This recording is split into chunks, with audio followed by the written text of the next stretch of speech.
Indicus அட்மைரா நீங்க ஓல்டானாலும் வீடு கோல்டாவே இருக்கும். சன்லேண்ட்ல சமைச்சா சக்தி தானா வரும். ஓடவும் முடியாது, ஒளியவும் முடியாது. பன் யாரு, பட்டர் யாரு, ஜாம் யாரு? நான் அப்படிப்பட்ட ஒரு அர்த்தத்தில் தான் அந்த படத்துக்கு ஓகே சொன்னேங்க.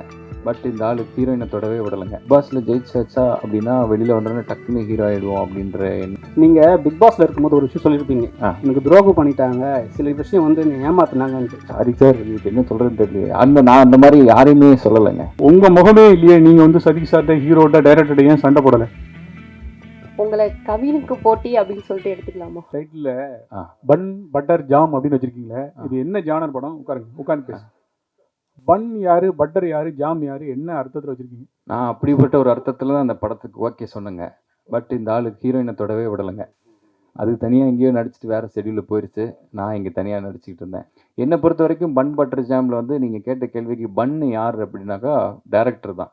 ஸோ பன் பட்டர் ஜாம் வந்து ஒரு சிம்பிளான டிஷ் அப்படி இருந்தாலும் கூட அதில் அந்த பன்னு சரியாக சாஃப்டாக அழகாக இருந்தால் மட்டும்தான் அந்த என்டையர் டிஷ்ஷே நல்லாயிருக்கும். ஸோ இதை வந்து ஃபுல்லாகவே கல்டிவேட் பண்ணி இதை வந்து க்ரியேட் பண்ண பன் அவர் தான். இந்த பட்டர் ஜாம் அப்படின்றதுலாம் நாங்கள் எல்லாருமா, ஜாமுன்னாலே ஒரு கதம்பமாக எல்லாத்தையும் சேர்த்து போட்டு மிக்ஸ் பண்ணுறது தான். நாங்கள் எல்லோரும் சின்ன சின்ன பார்ட்டுன்னு நினைக்கிறேன். முக்கியமான பார்ட் பன்னில் வந்து முக்கியமான பார்ட்ன்றது டெக்னீஷியன்ஸ் தான். இல்லை ஆக்சுவலாக பிக் பாஸ்லேருந்து வெளியில் வந்த உடனேயே டக்குன்னு ஹீரோ ஆக்கலாம் அப்படின்னு முடிவு பண்ணுவாங்க எல்லாருமே. ஆமாம். ஆனால் நீங்கள் கொஞ்சம் கேப் விட்டுருக்கீங்க. ஆமாம். கேப் விட்டு நீங்களும் ஸ்டோரி எழுதிட்டு இருக்குன்னு சொல்லிட்டு அங்கேயே டைரக்ட் பண்ணுறேன் அப்படிலாம் சொன்னாங்க. ஆமாம். ஸோ அந்த கதை என்ன ஆச்சு?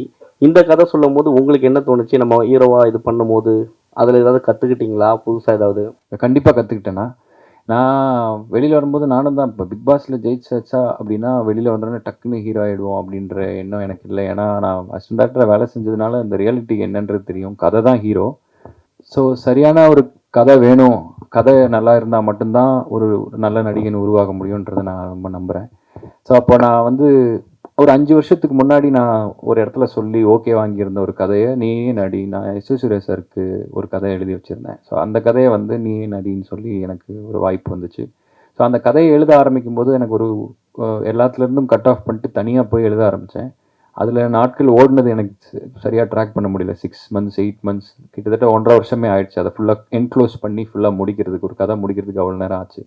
ஸோ அப்போ ஒரு கடைசி பார்ட்டு எழுதும்போது என்ன நமக்கு என்ன ஒரு யாராவது ஒருத்தர் கேக்கு மாதிரி யாராவது கொண்டு வந்து கொடுத்தா நாம் அதை அப்படியே படிச்சுட்டு நடிச்சுட்டு ஜாலியாக போயிடலாமேன்னு சொல்லும்போது எனக்கு வந்த கேக்கு தான் இந்த பன் பட்டர் ஜாம். நீங்கள் பிக் பாஸ்ல இருக்கும்போது ஒரு விஷயம் சொல்லியிருப்பீங்க, எனக்கு துரோகம் பண்ணிட்டாங்க, சில விஷயம் வந்து ஏமாத்தினாங்கன்ட்டு.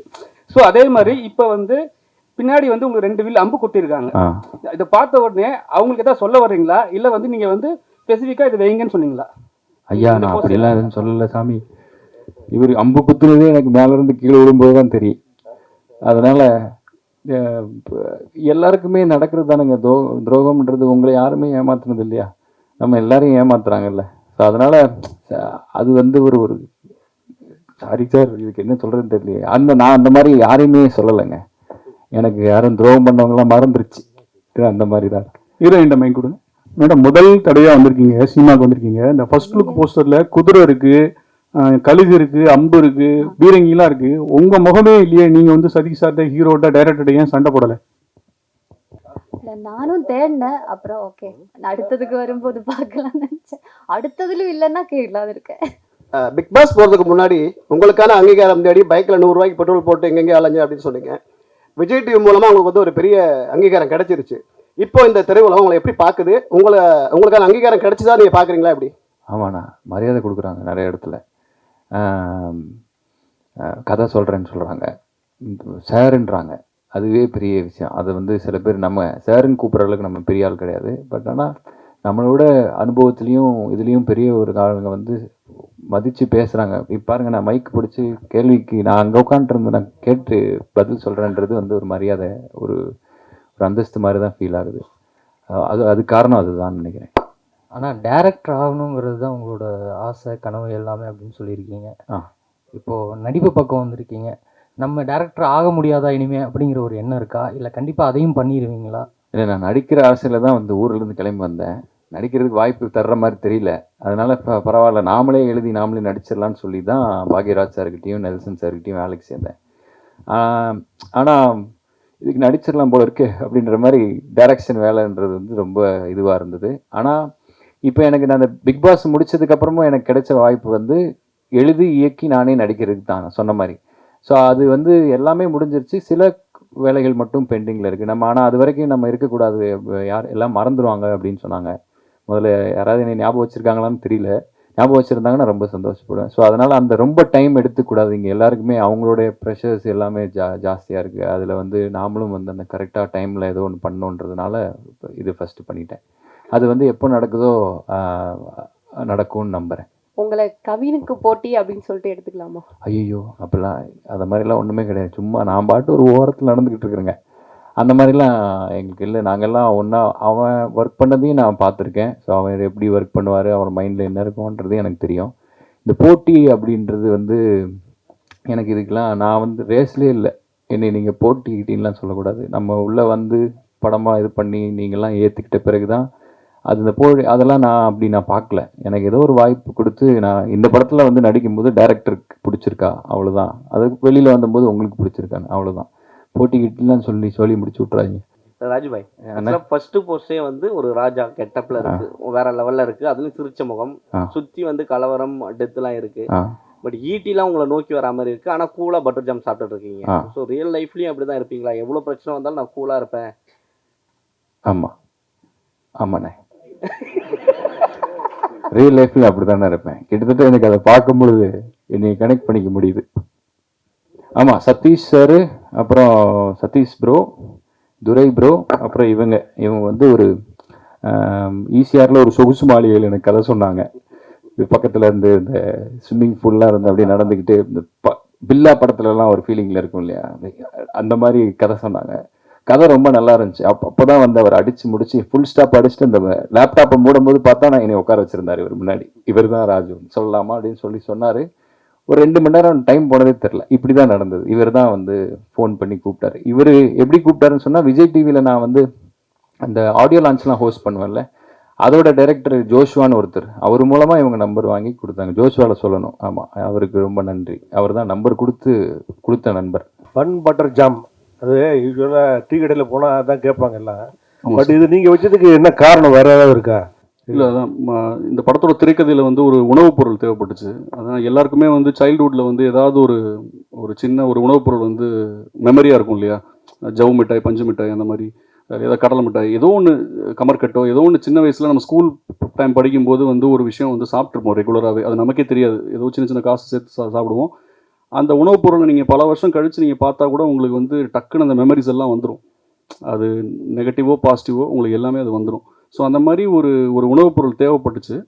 ஸோ அப்போ வந்து அது என்ன வைக்கலான்ட்டு நான் ஸ்கிரிப்ட்லாம் எழுதி முடிச்சுட்டு அந்த ஒரு இடம் மட்டும் அது என்ன பேர் வைக்கலான்னு தெரியாமல் யோசிச்சுட்டு இருக்கும்போது எனக்கு கரெக்டாக பன் பட்டர் ஜாமில் டைட்டில் கொடுத்தது சதீஷ், என்னோடய ஃப்ரெண்டு, சினிமாவில். கதை கேட்டவுடனே எக்ஸைட் ஆகி சூப்பராக இருக்குது, இந்த இடத்துல வந்து நான் 2-3 சஜஸ்ட் பண்ணேன். பட் இப்படி பன் பட்டர் ஜாம் வச்சா நல்லா இருக்கும்னு எனக்கு ரொம்ப பிடிச்சிருச்சு.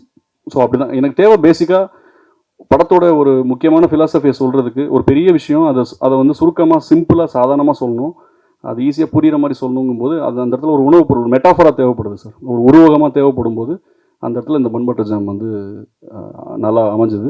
So thanks to Sathish. பிரிட்டிஷோடைய அந்த போர்க்களம் மாதிரி இருக்கு.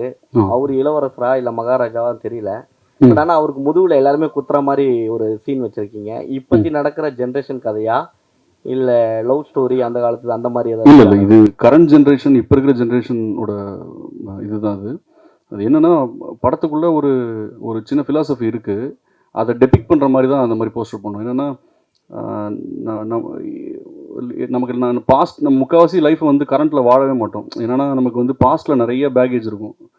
நடந்து முடிஞ்சதை நினச்சி ஹர்ட் ஆகி அதே ஹாண்ட் ஆகிட்டே இருக்கும். அதில் வந்து பாதி லைஃப் வேஸ்ட் ஆகும். இல்லைனா வந்து அடுத்து என்ன நடக்க போகுது ஃப்யூச்சர்லங்கிற ஒரு பயம் இருக்கும். ஒன்று கற்பனையில் பின்னாடி வாழ்வோம், இல்லைனா ஃப்யூச்சரில் ப்ரொஜெக்ட் பண்ணி நம்மளே வாழ்ந்துட்டுருப்போம். அந்தந்த கணத்தை நம்ம வந்து மிஸ் பண்ணிவிடுவோம் ஆக்சுவலாக. ஸோ என்ன தான் பிரச்சனை இருந்தாலும், சுற்றி போர்க்களமாகவே இருந்தாலுமே, keep calm and have a bun butter jam. அதுதான் இந்த படத்தோட டேக்லைன். ஜஸ்ட் சில், அவ்வளோதான். லைஃப்பில் எதுவுமே பெரிய பிரச்சனைலாம் கிடையாது, ஜாலியாக நீ இருன்றது தான் சொல்ல வந்தது. அதனால தான் இந்த மாதிரி போஸ்டர் பண்ணோம். சொல்லுங்கள் சார். சரி, ஓகே. இந்த படம் வந்து எவ்வளோ தூரம் முடிஞ்சிருக்கு ஒன்று. ரெண்டாவது பார்த்தது, இதுக்கு இன்ஸ்பிரேஷன் என்ன?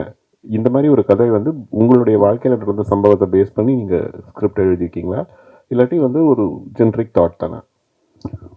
படம் எந்த அளவுக்கு முடிஞ்சிருக்குன்னா இந்த ஃபைனல் ஸ்டேஜஸ் சின்ன சின்ன பேட்ச் ஒர்க்ஸ் இருக்குது, அவ்வளோதான். படம் முடிஞ்சிடும் கூடிய சீக்கிரத்தில், எல்லாமே ஆர்ஆர் எல்லாமே முடிஞ்சிடும். ஸோ ஃபைனல் ஸ்டேஜஸில் இருக்குது படம். ரிகார்டிங் இந்த கதை வந்து இது இன்ஸ்பிரேஷன் அந்த மாதிரி எதுவும் கிடையாது. என்னோடய ப்ரொடியூசர் வந்து ஒரு லைனோட வந்தார். அவர்கிட்ட ஒரு இன்ட்ரெஸ்டிங்கான ஒரு லைன் இருந்தது. அதுக்கு நம்ம கரெக்டான ஒரு ரைட்டர் வச்சு எழுதி அதை வந்து பெருசாக படமாக பண்ணணுன்றது அவரோட எய்மாக இருந்தது. ஸோ அப்படி அவர் வரும்போது அப்ரோச் பண்ணும்போது என்னை வந்து சதீஷ் வந்து என்னை கனெக்ட் பண்ணி விட்டார். உனக்கு பிடிச்சிருக்கா பாருன்னு சொல்லி நீ பார்த்துட்டு உனக்கு ஓகேனா பண்ணலான்ற மாதிரி எனக்கு கேட்டேன். அதில் ஒரு ஸ்பார்க் இருந்தது. அதுக்குள்ளே ஒரு பெரிய பொட்டன்ஷியல், அதை டெவலப் பண்ணி ஒரு ஃபுல் ஃப்ளெஜ்டு ஸ்கிரிப்டாக, பிகாஸ் ஐம் ரைட்டர் பேக்ரவுண்ட்லேருந்து நான் வந்தனால எனக்கு வந்து ஓகே அந்த கதையை வந்து ஒரு ரைட்டிங்காக ஃபஸ்ட்டு பெருசாக ஊதி அதை ஒரு நல்ல கதையாக ஸ்ட்ராங்காக பண்ணிடலாம், அதுக்குள்ளே நம்ம இந்த விஷயத்தை வந்து வைக்கலாம் அப்படின்றது ஒரு தாட் ப்ராசஸ் இருந்தது. அதாவது நான் சொல்கிற விஷயன்றது இந்த போஸ்டரில் இருக்கிற விஷயம் இருக்கு இல்லையா, லைஃபுங்கிறது நவுல வாழ்கிறதுன்றது. ஸோ அது உள்ளே வைக்கலான்ற எனக்கு அந்த ஸ்பேஸ் கிடச்சிது. ஸோ அந்த டயத்தில் நான் அந்த மனநிலையில் தான் இருந்தேன். ஸோ அதனால் அந்த கதை வந்து நான் எழுதினேன். இவ்வளோ கேட்டிங்க, இந்த டைட்டில் எல்லாம் சொன்னாங்க நான் தான் கொடுத்தேன்ட்டு. ரொம்பலாம் யோசிக்கல. அவன் ஃபோன் பண்ணும்போது நான் மவுண்ட் ரோட் பிலாலில் இருந்தேன். தான் உண்மை. நான் பிலாலில் பிரியாணி சாப்பிட்லான்னு போனேன். சரி முன்னாடி பண்பட ஜாம் சாப்பிட்லாம் அப்படின்ட்டு உட்காந்துட்டு போனேன். அப்போ ராகவ் ஃபோன் பண்ணாப்புல, இந்த டைட்டில் மாட்டல என்ன பண்ணலான்ட்டு. என்ன ராகவ் நீ என்ன யோசிச்சேன்? ஒரு 2-3 சொன்னார்.